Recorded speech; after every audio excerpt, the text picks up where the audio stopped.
chair pose, Utkatasana. So it represents balanced personal power physically, but also with mental equanimity. So I'm going to demonstrate this pose and talk you through it today with bands to just kind of prove and show you just a couple of things that I'm trying to represent when I explain the technique here. All right, so I've got bands above my knees, and then I have bands on the meaty part of my forearms. And of course, you don't do chair pose with the bands. There's a way to understand it if you do try it on your own with it.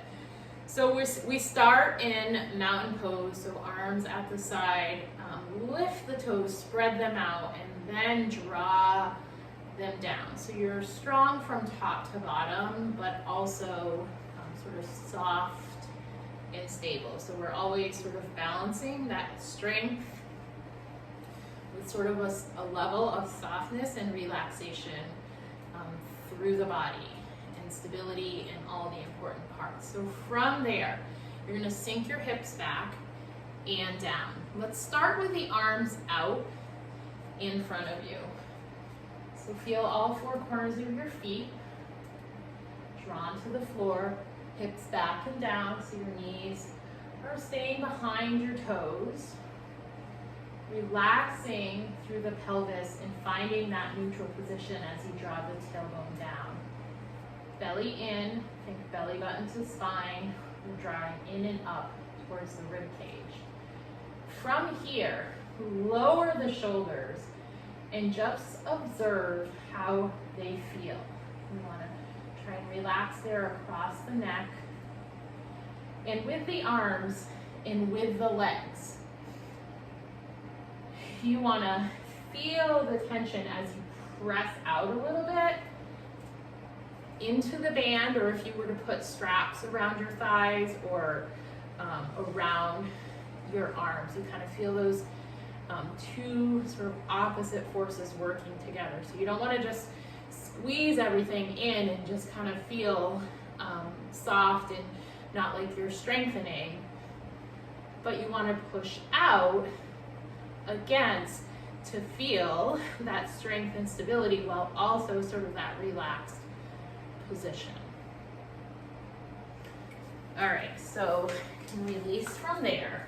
I'm going to take the bands off, and I'm going to draw my legs together, and we're going to sit back and down again. This time, bring your arms up overhead and notice what happens as you do that. Did anything adjust down low?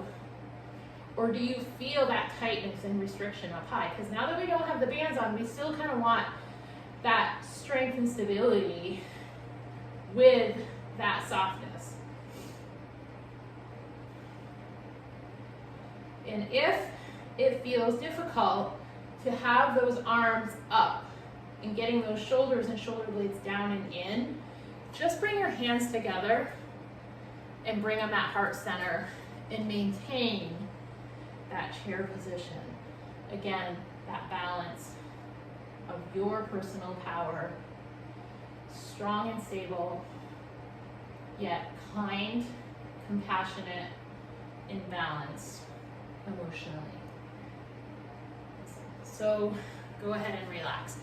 So a big thing with chair pose, when you're trying to bring those arms up in that with shoulder flexion, if you feel that tightness, often where that's coming from is from the back.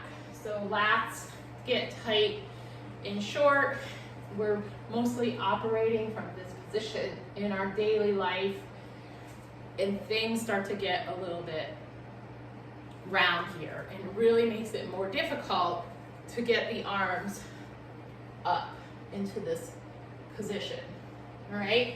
So the same can be said when we're working out otherwise, with strength training and whatnot, we might feel a lot of that tightness there. And so that furthers the reinforcement of our need for good sound stretching or yoga practice adding in myofascial release and mobility exercises. So we're keeping the body as a whole balanced, where the lower body doesn't need to compensate for imbalances in the upper body, and the upper body does not need to compensate for balances or lack of strength in the lower body. So chair pose is a really good representation of understanding that and being able to stand in our balanced power physically and emotionally.